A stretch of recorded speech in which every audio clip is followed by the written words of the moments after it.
Want to understand native speakers from French to Modern Family? In this one video, you'll learn 7 essential advanced phrases including wide awake, She barely slept on the plane and she's still wide awake. gain, put on, and lose weight, I've gained a few extra pounds while we were expecting the baby. super practical causative structures, I had Andre do it while we were gone. reassuring, Well, that's reassuring, right, Lily? tear someone away, Yes, we tore you away from everything you know. and point out. Even Pepper pointed it out on the way home from the airport. I'll show you exactly how to use them with clips from your favorite sitcoms. Let's learn!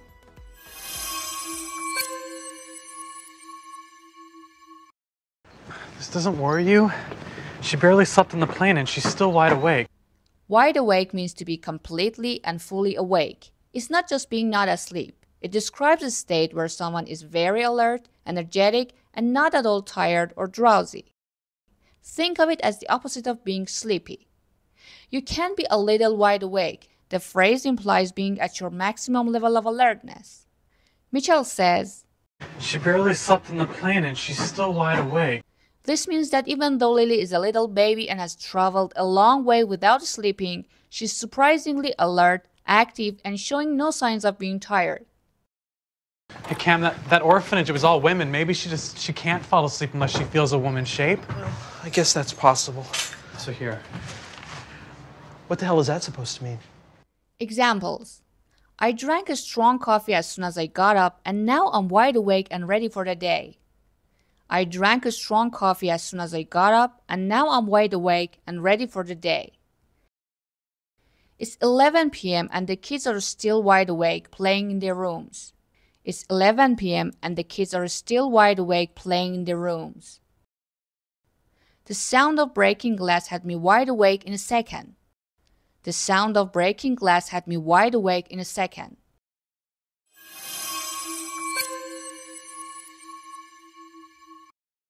I've gained a few extra pounds while we were expecting the baby. This is a very common and natural structure for talking about an increase in weight. Gain or put on weight and gain a few pounds are the most common and natural phrases. Gain a few pounds is often used for a small, specific amount. Can means that he added a few pounds during the time they were preparing to adopt Lily. And we should do it together so we're on the same team. You know, us versus food. I really appreciate it. Oh, no, it'll be good for me. I've actually put on a few pounds. The holidays are over and I think I gained 5 pounds.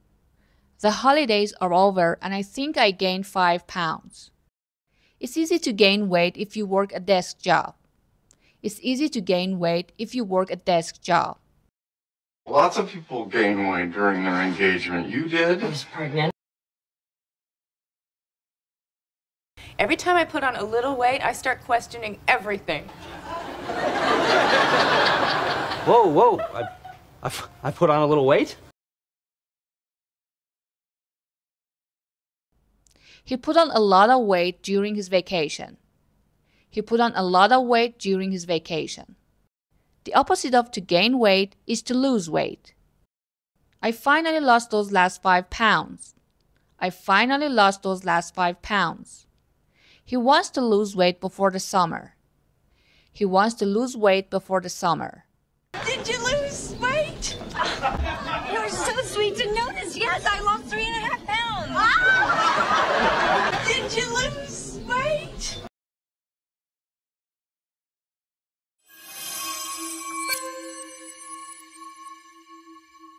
Count to 3. 1, 3. 2, okay. Oh, Cam. Oh my God, do you love it? Yes. What the hell is that? I had Andre do it while we were gone. Have someone do something. This is a very common and useful structure in English. It's called a causative structure. You use it when you are not doing the action yourself, but you're causing someone else to do it for you. Formula: subject plus have plus person plus base verb plus object. It means to arrange for someone to do a service or task for you. You are the one who requested, hired, or arranged it. In this example, I had Andre do it while we were gone. I, the subject, Cam, who arranged the action. Had, the causative verb. Andre, the person who was arranged to perform the action. Do, the base form of the verb, not did or done. It, the object, the action of painting the wall. So Cam didn't paint the wall himself. He arranged for or hired Andre to paint it. Can you call Andre? Have him paint something a little less gay? There are events tonight, too. That's why I had you mail the invitation so long ago. There are events tonight, too. That's why I had you mail the invitation so long ago. I had the mechanic change my tire.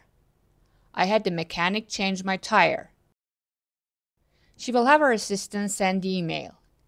She will have her assistant send the email. Here's a perfect example of the have someone do something structure from a hilarious scene. Gunther, please, I have worked here for 2.5 years. I know the empty trays go over there. Rachel has been working at the coffee house for more than 2 years, but she still doesn't know the right place to put the empty trays. What if you put them here? When Gunther points it out again, she cluelessly says, that's actually a really good idea because that way they'll be closer to the mugs. You know what? You should have the other waitresses do that too. They already do.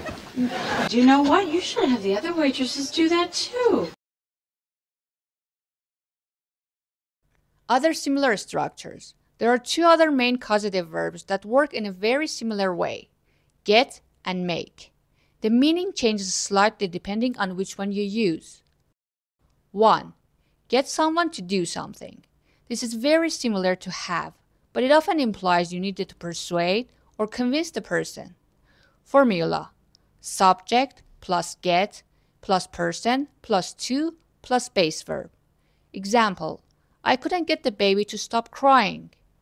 I couldn't get the baby to stop crying. You tried to persuade her, but it was difficult. Hey, listen, buddy, I heard about Luke calling his teacher mommy. Epic fail, by the way. But, you know, since you're one of the cool kids, maybe you could get the other ones to ease off a little? But, you know, since you're one of the cool kids, maybe you could get the other ones to ease off a little? We used to dress up in Mom's clothes all the time. The big hat, the pearls, the little pink handbag. Okay, you are totally making this up. How can you not remember? You made us call you B? 2. Make someone do something. This implies you used force, authority, or pressure. The person had no choice. Formula: subject plus make plus person plus base verb.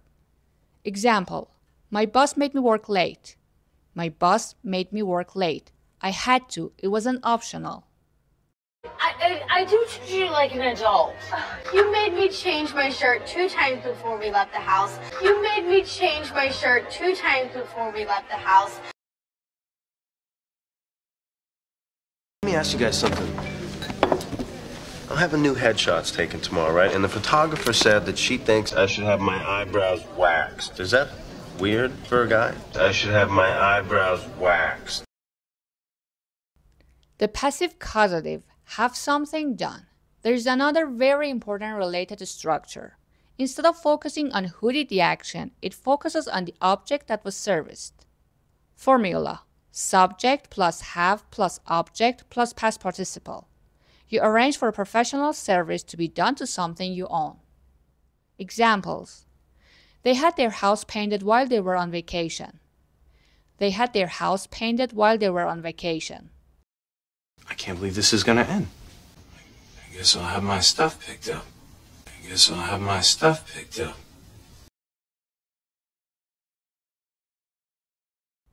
He had his car fixed at the new garage. He had his car fixed at the new garage. I need to have my hair cut. I need to have my hair cut. I need to go to a hairstylist to get the service done. Oh, you mean like that guy thing where you act all mean and distant until you get us with you?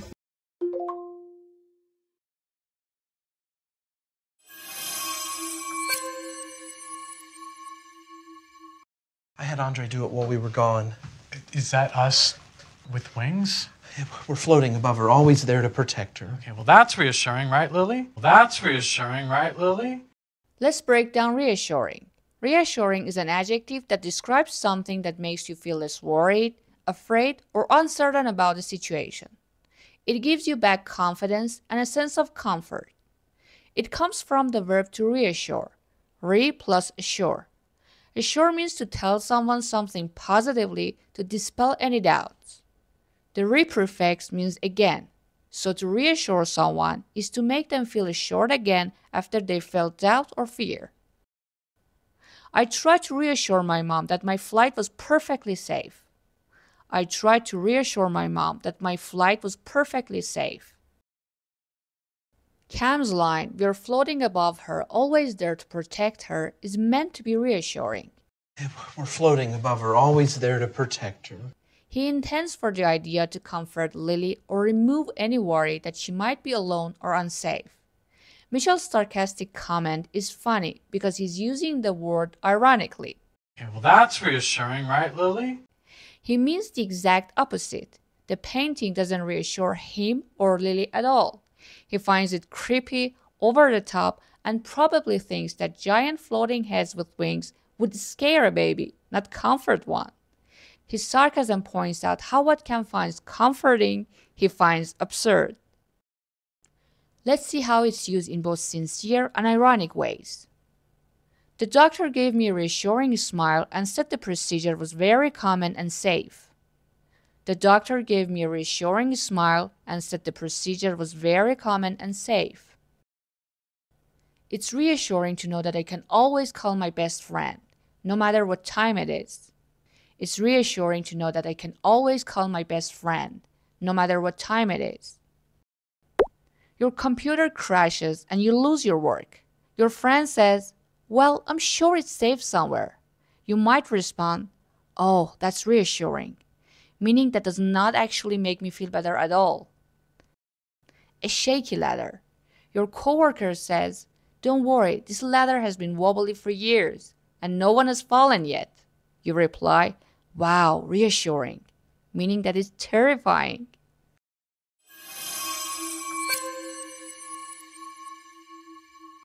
Yes, we tore you away from everything you know, but don't worry, things are normal here. Your fathers are floating fairies. The phrase "to tear someone away" means to force someone to leave a place or situation they are very engaged in, often against their will. It implies that leaving is difficult because the person is so interested, comfortable, or absorbed in what they are doing. The verb "to tear" here is not about ripping paper. It evokes a physical, almost violent sense of pulling something apart that is stuck or doesn't want to move. It always suggests that leaving requires effort because the person is deeply involved in something, like a conversation, a book, a view, their home country, and doesn't want to leave. While it can be physical, I had to tear the child away from the toy shelf. It's very often used in emotional or psychological contexts. Mitchell says, Yes, we tore you away from everything you know, but don't worry, things are normal here. He's being sarcastically dramatic because he's referring to the fact that they adopted Lily from Vietnam and brought her to the US. Literal or physical use. She was so absorbed in her book that her boyfriend had to tear her away from it to get to their dinner reservation on time. She was so absorbed in her book that her boyfriend had to tear her away from it to get to their dinner reservation on time. Figurative or emotional use. Moving to a new city tore me away from all my friends and family. Moving to a new city tore me away from all my friends and family. Notice that we can also use it reflexively. Tear myself, yourself, himself away. This is very common and means to force yourself to leave something you're deeply engaged in. Sorry, can you wait a minute? I'm almost done with this chapter, then I can tear myself away. Hey, when you can tear yourself away from that video game, dinner is ready.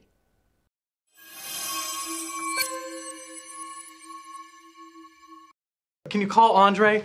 Have him paint something a little less gay? By the way, we need to stop having friends with names like Andre. Redheaded Dad is angry, Daddy. No, I'm not. Yes, you are. Even Pepper pointed it out on the way home from the airport. To point out means to direct someone's attention to something. You say something so that another person will notice it or become aware of it. It often has a feeling of saying, "Hey, did you notice this?" So in this scene, Cam is saying that their friend Pepper was the one who directed attention to or made them aware of the fact that Mitchell gets angry. Redheaded Dad is angry, Daddy. No, I'm not. Yes, you are. Even Pepper pointed it out on the way home from the airport. Okay, and that's another one, Pepper. Yeah. Okay, what's up?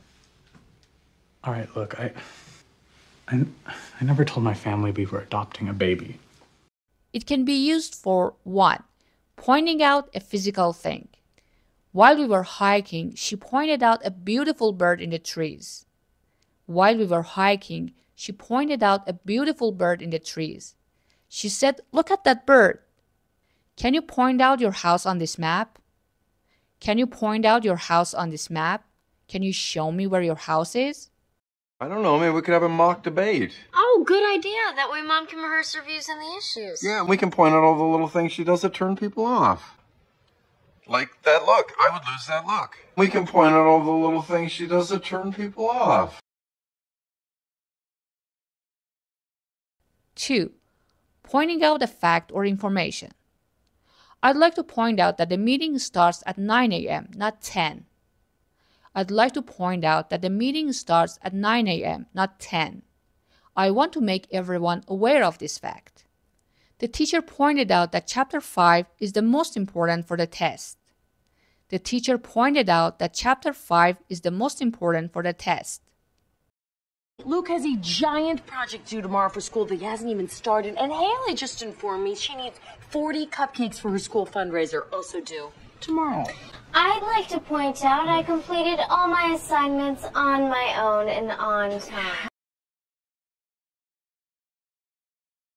Don't pay attention to what he's saying. He's just being funny. Because he points out the truth. 3. Pointing out a mistake. My boss pointed out 2 errors in my report. My boss pointed out 2 errors in my report. My boss showed me where I made mistakes. Thank you for pointing out that I spelled your name wrong. I'll fix it. Thank you for pointing out that I spelled your name wrong. I'll fix it. I know. You do? Love learning Yeah, English and I with don't friends blame and you. Modern Your family. Family? Then don't You miss this tell 'em. playlist. They say something judgmental. Exactly.